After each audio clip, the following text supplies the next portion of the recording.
Hi, welcome to the Crafts channel. My name's Corinne Brad, and today I want to show you a quick demonstration how to make a card wallet from paper, or you can make it from leather, or you can make it from Craftex, which is an incredible papery type, leathery type, plasticky type thing that seems to last forever. They're very simple. They're designed just to hold a normal credit card sized gift voucher. If you're going to make them from paper, I don't suggest you use them as your everyday wallet because they won't last very long. But a Craftex one, I've actually got a Craftex wallet that I made about a year ago, and it's one of those things, it's just, you can tear it and you can pull it and you know, it softens up after time, but actually it is a really good substitute for leather and a really easy thing to work with as well, because you can stitch it or glue it. But that's for another demonstration. You can also make the wallets in a larger size just by enlarging or reducing the template, or drawing your own once you've seen how the template works. And this is also a nice idea as a greetings card if you want to send photographs to somebody, you know, just to keep little documents in, little mementos. So we'll start. Now you need a piece of paper that's about, I'd say, what, 11 centimetres by 21.5 centimetres. Double-sided is always nice. And what I'll do to start with is fold it in half, so that you get your centre perfectly. And then we've got a template in the description below that's here, so you can download it. And actually I found the quickest way to do that is also to fold the template in half. So put your template and line your folds up to the fold on your patterned paper. And then just use a pencil and draw around the outside. Take a craft knife and ruler, and first of all, if you cut your straight edges,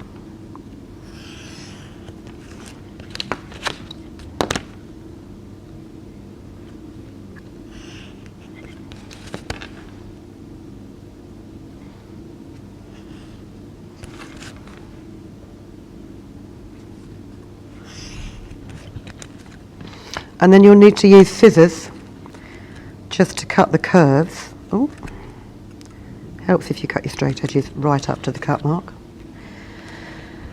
But the other way of getting a nice curve, I don't know if any of you have got die cut machines, you can quite often get concentric sets of circles.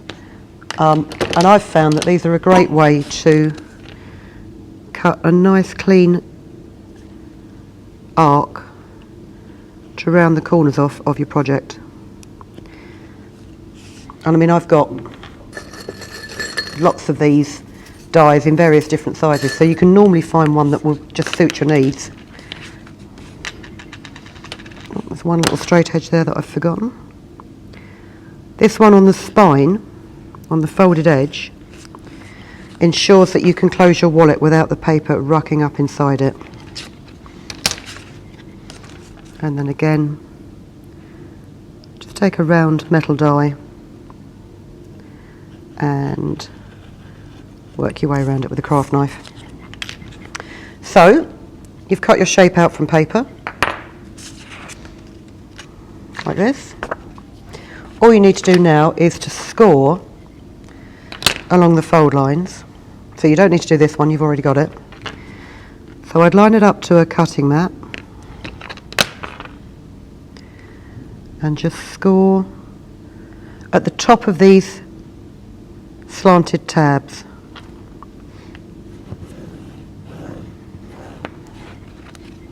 And then also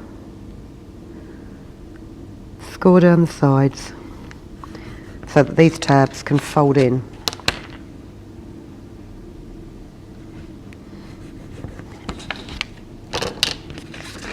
Oh.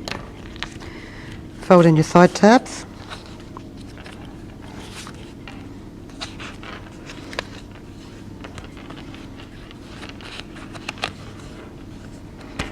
Fold up these bottom tabs. Actually, I'm just going to snip,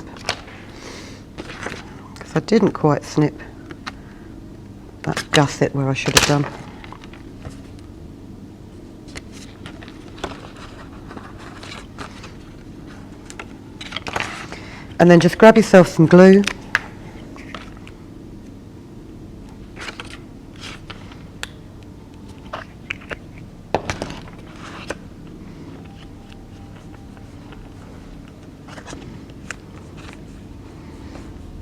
And glue them down. So that's the simplest form of wallet. You've just got two pockets in there, just like this one that I've made here.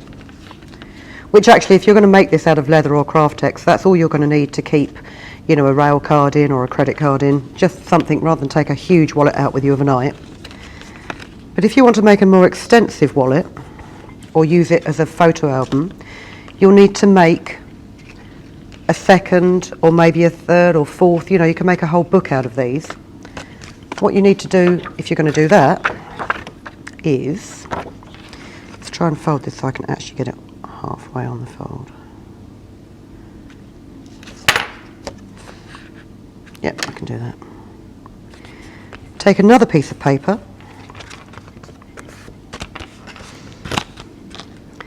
but instead of lining up the fold lines before drawing round it, move your template across about 2 millimeters. Draw around it,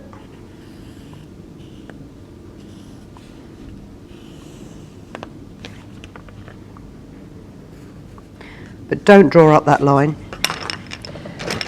and then just cut it out as before.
And then again, score it like you did the previous version.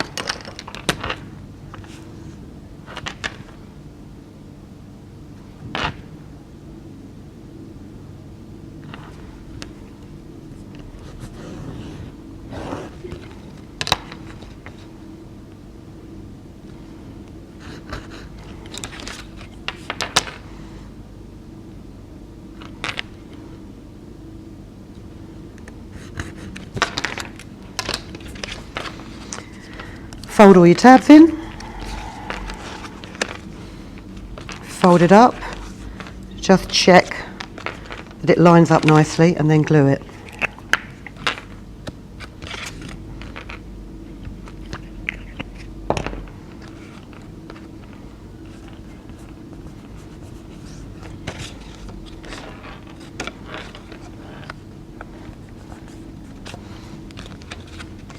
And again, let's just trim off that bottom bit of the gusset.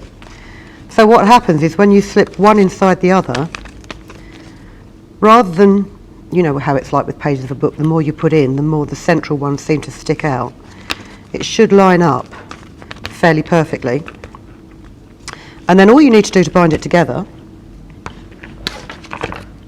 is, this is about 6 centimetres, just make a mark on the inside crease, 2 centimetres in from each edge to leave a 2 centimetre gap in the middle. Fold your wallet up,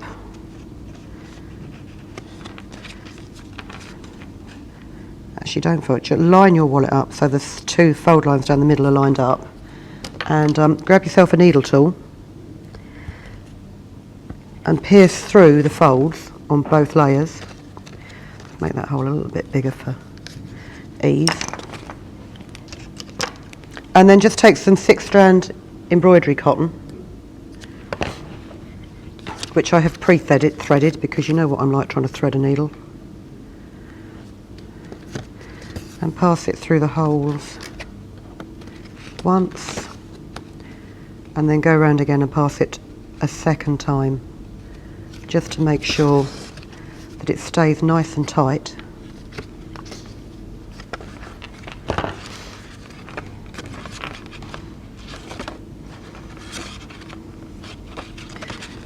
And then just bind it. You know how, like, when you were a kid, or maybe you don't because you're probably actually younger than me, your mum would tie up a parcel with string and ask you to put your finger on the knot? It's a lot easier to do it when there's two people. So a simple tight knot and a bow, like so.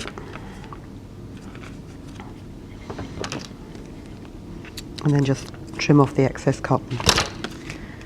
So you've then got a double-leaved album. And for example, with this one, what I've done is I've used extra bits from scrapbook papers to just decorate the album. Little thing on the front. So very simple. It's quite a nice little idea, as I say, for giving gift cards to people, giving photographs to people. It's a little bit more special than just an envelope or a photo album. Very quick to make, and as I say, the template is easy to download, but once you've got the hang of the template, you can see yourself how to make it bigger or smaller to fit your needs. So I hope you enjoyed that. I hope we've given you another reason to use up some of those odd bits of scrapbooking paper that are too nice to keep in a drawer, but you don't know what else to do with. We will see you again very soon. We're filming all the time. We'd love to hear from you on Facebook. And in the meantime, thank you very much for watching. Cheers. If you've been inspired to create, please share your makes with us in the comments section below. And if you've enjoyed videos by the Crafts channel, hit the like button. Want to see more of us? Then click subscribe. See you next time.